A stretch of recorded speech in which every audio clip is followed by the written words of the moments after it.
Imagina que todo lo que crees justo o injusto, todo lo que puedes o no puedes hacer, estuviera esculpido en piedra por orden de los dioses. Hoy viajamos más de 3700 años atrás, hasta las arenas de Mesopotamia, para descubrir un monumento que no solo cambió la historia del derecho, sino que es en sí misma una obra de arte, de literatura y de poder eterno. Soy Orión y en este episodio del universo de Orión te invito a adentrarte conmigo en la misteriosa fuerza simbólica de la estela de Hammurabi, donde la ley se transforma en poesía tallada y el arte en legado de civilización. ¿Qué secretos encierra esta piedra? ¿Por qué su mensaje sigue retumbando hasta nuestros días? Quédate aquí porque lo que estás a punto de escuchar podría cambiar tu forma de ver el pasado y también de entender el presente. La estela del Código de Hammurabi es una obra atribuida al reinado del rey Hammurabi de Babilonia, quien gobernó entre los años 1792 y 1750 a.C. Se trata de una pieza escultórica tallada en diorita negra, con una altura de aproximadamente 2,25 metros. Esta escultura pertenece al arte mesopotámico del periodo paleobabilónico y combina elementos jurídicos, religiosos y políticos. Fue descubierta en el año 1901 en la ciudad de Susa, actual Irán, y actualmente se conserva en el Museo del Louvre, en París. Además, se enmarca en una tradición artística donde el poder se legitima mediante el vínculo con la divinidad, práctica común en las culturas del antiguo Oriente Próximo. La estela presenta una representación figurativa simbólica al exhibir en su parte superior una escena tallada de bajo relieve que muestra al rey Hammurabi de pie ante el dios Shamash, divinidad solar y también de justicia. Este aparece sentado en un trono, entregando al monarca un cetro y un anillo, símbolos del poder soberano. La mayor parte de la superficie restante está cubierta con escritura cuneiforme en lengua acadia, donde se registran 282 leyes que abarcan diversos aspectos de la vida cotidiana, civil y penal. Aunque estilizada, la escena tiene un carácter ceremonial en la que el contacto entre lo divino y lo humano legitima la autoridad política. La técnica utilizada es la talla directa y su género se identifica como jurídico y religioso. Como fuente iconográfica, remite a modelos visuales mesopotámicos anteriores, como los de la época sumeria y acadia. Pasamos al análisis formal. Desde el punto de vista formal, la estela presenta un volumen monolítico, con forma cilíndrica ligeramente curva en su cima, que acoge el relieve. Las figuras están organizadas con una clara jerarquía compositiva. Shamash se sitúa en un plano más elevado y con mayor detalle, como símbolo de su superioridad. El movimiento de la escena es mínimo. Las figuras adoptan posturas estables que transmiten solemnidad y rigidez institucional. La proporcionalidad está estilizada y, aunque los cánones no responden a proporciones naturales, se ajustan a normas de representación simbólica. La textura de la diorita pulida refuerza el carácter solemne y perenne del mensaje legal, mientras que el color oscuro del material otorga seriedad y peso visual a la obra. A pesar de la ausencia de detalles faciales muy expresivos, la expresividad se canaliza a través de los gestos y objetos simbólicos, dotando así al conjunto de un poderoso mensaje ideológico. En primer lugar, es crucial entender la cronología de esta pieza en el marco del arte del Oriente Próximo. El estilo paleobabilónico se desarrolla en el segundo milenio antes de Cristo y tiene como antecedentes la tradición sumeria y acadia. Aunque se puede hablar de una continuidad, la época de Hammurabi representa una síntesis y una madurez de estos modelos anteriores.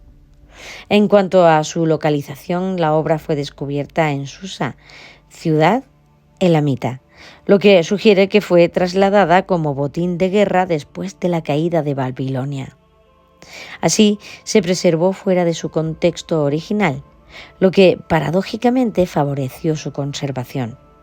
Desde el punto de vista contextual, la estela es reflejo de una civilización altamente organizada. Babilonia, bajo Hammurabi, fue un importante centro de poder político y económico. Además, las leyes inscritas reflejan una sociedad estratificada, con normas diferenciadas según el estatus social del infractor.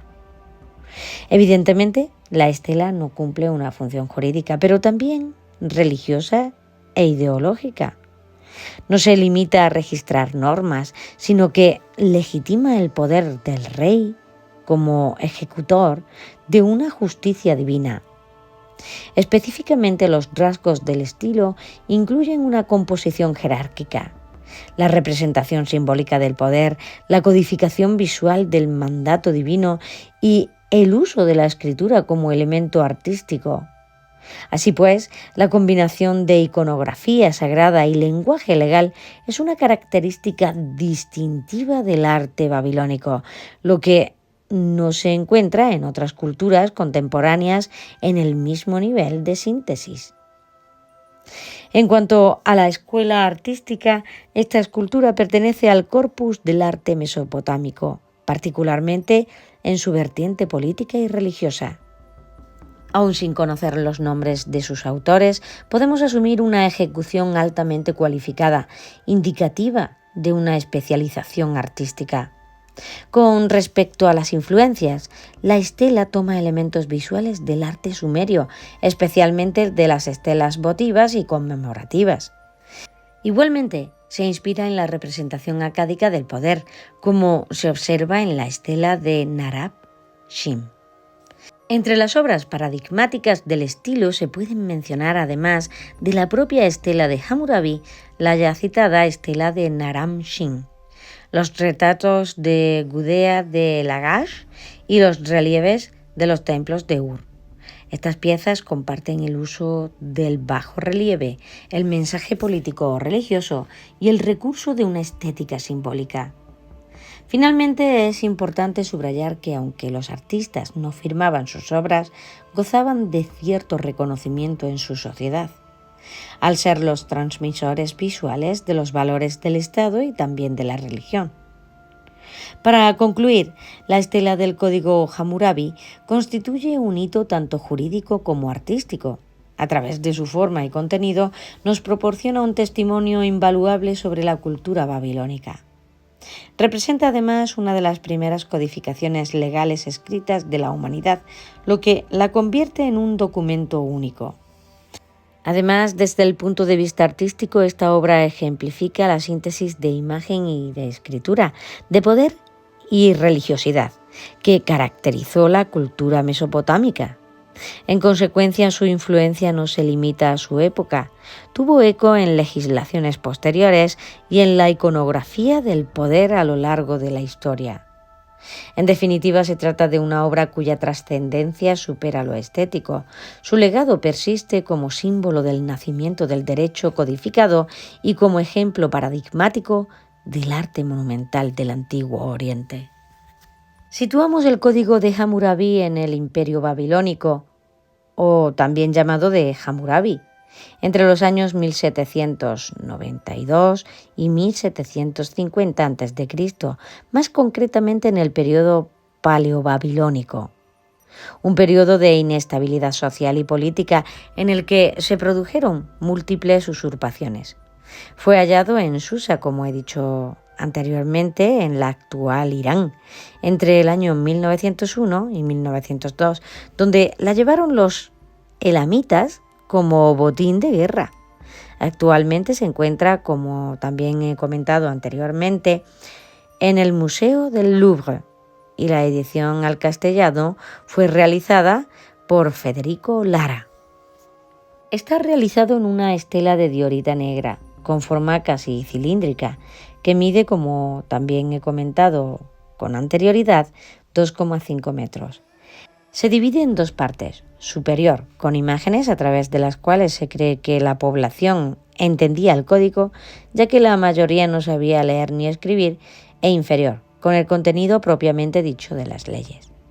En cuanto a la iconografía, en la parte superior del código podemos distinguir dos personajes: Shamash, el dios del sol e inspirador de la justicia, de cuya espalda salen unos rayos solares, se encuentra sentado en un taburete de la torre de la muralla de la ciudad, en un trono en forma de templo, con los pies reposando sobre unas montañas a modo de tarima, las cuales aluden a las montañas de Oriente por las que él surgiría todos los días el amanecer, y con una tiara de 4 pares de cuernos de toro que recibe a Hammurabi, al que le entrega la vara o el cetro con el que le permite promulgar leyes y de esta manera decidir el bien y el mal.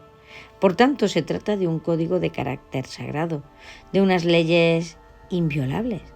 Si nos centramos en la parte inferior, observamos 282 artículos en 52 columnas de escritura cuneiforme y lengua acadia.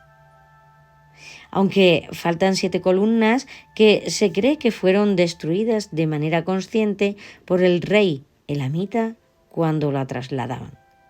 Tiene una estructura tripartita. Contiene prólogo, corpus legal y epílogo. La estela se inicia con un prólogo que habla de los pueblos en el que ha conquistado y las obras que ha realizado. Lo más importante de esta parte es la justificación y los motivos, por lo que explica el motivo por el que ha llevado a cabo la promulgación del código, puesto que ha sido elegido por divinidades para acometerlo, como por ejemplo Anum y Enlil. Y también explica que uno de sus objetivos es proteger al débil del fuerte, aunque no acaba siendo así. Continuamos con el corpus legal, en el que se encuentran las normas jurídicas.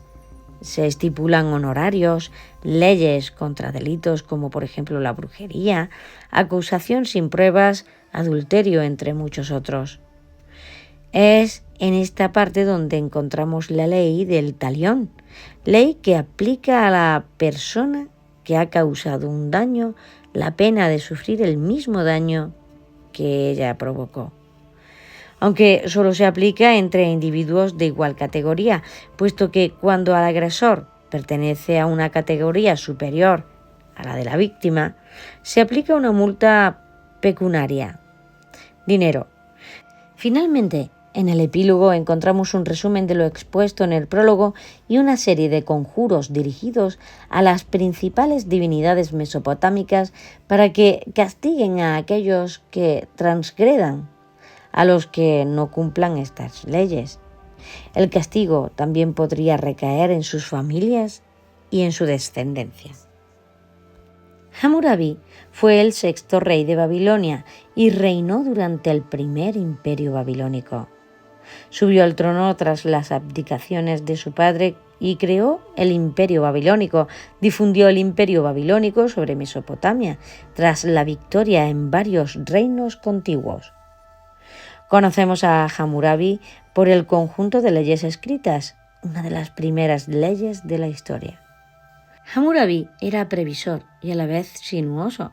Dejaba a sus enemigos descargar todas sus fuerzas y energía, y mientras él se mantenía a la espera, esperando el momento preciso y perfecto para atacar. Su objetivo era ampliar su estado y no escatimó en medios. Combinaba acción militar con reconstrucción de templos, ciudades, etc.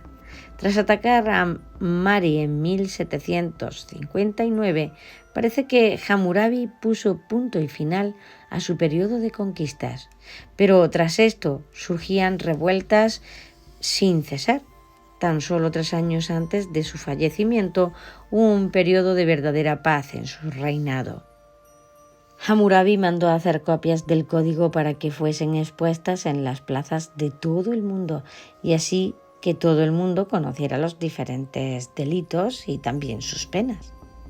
En el prólogo del código se narra que Hammurabi es el elegido por los dioses para garantizar la equidad, destruir al malvado y para que el prepotente no destruya al débil.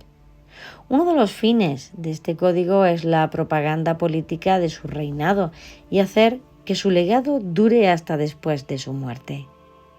Se revelan sus conquistas bélicas, su aportación en la mejora y construcción de los templos y las obras de mejora para el pueblo.